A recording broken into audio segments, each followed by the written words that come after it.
কথা ধারাবাহিকে নতুন পর্বে দেখা যায় যে আড়াল থেকে অ্যাবি রিনের কথা শুনে ফেলে পরদিন অ্যাবির ক্যাফেতে জয়েন করলো। কথাকে দেখে চমকে উঠল অ্যাবি। তিলকবাবুকে ধরে ফেলেও তার মুখ থেকে কিছুই জানতে পারলো না অ্যাবিও কথা, কারণ তিলককে যে ঘরে আটকে রাখা হয়েছিল সেখান থেকে সে পালিয়ে গেছে। তাই আর দেরি না করেই সবাই বাড়ি ফিরে আসে। এদিকে অ্যাবি বিদেশ থেকে যে চুক্তি করে দেশে ফিরেছিল সেখান থেকে অ্যাবিকে ফোন করে আর সেই চুক্তির সব টাকা ফিরিয়ে দিতে হবে। এদিকে অ্যাবির কাছে এত টাকা এই মুহূর্তে নেই। এদিকে অ্যাবির ফোনে কথা আড়াল থেকে সব শুনে ফেললো কথা।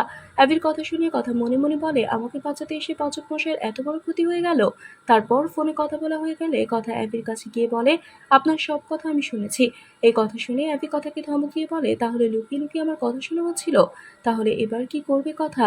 এভির এই বিপদের দিনে অ্যাবির পাশে থাকবে। আর তাই পরের দিন অ্যাবির অফিসে গিয়ে কথা অ্যাবিকে বলে, আজ থেকে আমি আপনার ক্যাফেতে জয়েন করলাম। আমি কথা দিচ্ছি মিস্টার পলের সমস্ত ঋণ আমি শোধ করে দেব। তাহলে কি এবার আড়াল থেকে অ্যাবি ঋণের কথা শুনে পরদিন অ্যাবির ক্যাফেতে জয়েন করে অ্যাবির সব ঋণ শোধ করে দেবে কথা? বন্ধুরা, কি হবে এবার? এক্ষুনি একটি লাইক দিয়ে এবং কমেন্ট করে জানিয়ে দাও তোমাদের মতামত।